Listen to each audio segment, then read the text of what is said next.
எபேசியர் 6ஆம் அதிகாரத்துல 10வது வசனத்தை வாசிக்க கேட்போம்.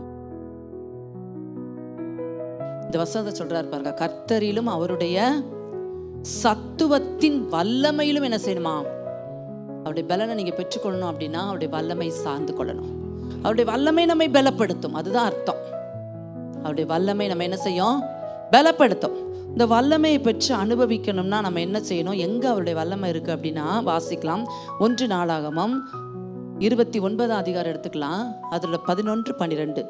கர்த்தாவே மாட்சிமையும் வல்லமையும் மகிமையும் ஜெயமும் மகத்துவமும் யாருடையவைகள்? கர்த்தருடையவை. நல்லா மறக்காதீங்க. என்கிட்ட வல்லமை இருக்கு, பணம் வல்லமை, சரீர வல்லமை. ஒரு தலைவலி வந்தா தெரியும் அந்த வல்லமை எங்க எப்படி. வல்லமை, மகிமை, ஜெயம், மகத்துவம் எல்லாமே யாருக்கு சொந்தமானது? கர்த்தருடையது. வாசிங்க. வானத்திலும் பூமியிலும் உள்ளவைகள் எல்லாமே உம்முடையவைகள். கர்த்தாவே இந்த ராஜ்யமும் உம்முடையது. தேவரீர் எல்லாருக்கும் நீங்க யாரா இருக்கீங்க? தலைவராய் உயர்ந்திருக்கிறீர். அடுத்த வசனம் வாசிங்க. ஐஸ்வர்யமும் கனமும் மாலே வருகிறது. தேவரீர் எல்லாவற்றையும் நீங்க ஆளுகிறவர். உம்முடைய கரத்திலே என்ன இருக்கிறது? சத்துவமும் வல்லமையும் உண்டு. அப்ப முதல் வசனம் என்ன பார்த்தோம்?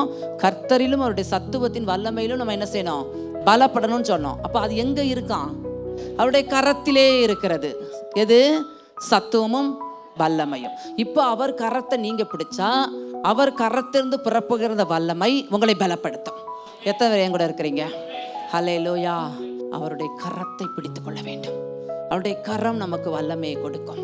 அந்த வல்லமை நமக்கு பலனாய் மாறி போகும். அந்த பலன் நம்மோடு இருக்கும்போது சமாதானமும் ஆசீர்வாதம் என்றென்றும் இந்த வாக்குத்தத்த வசனத்தின்படி நம் வாழ்க்கையில் பலிக்கும். ஹல்லேலூயா.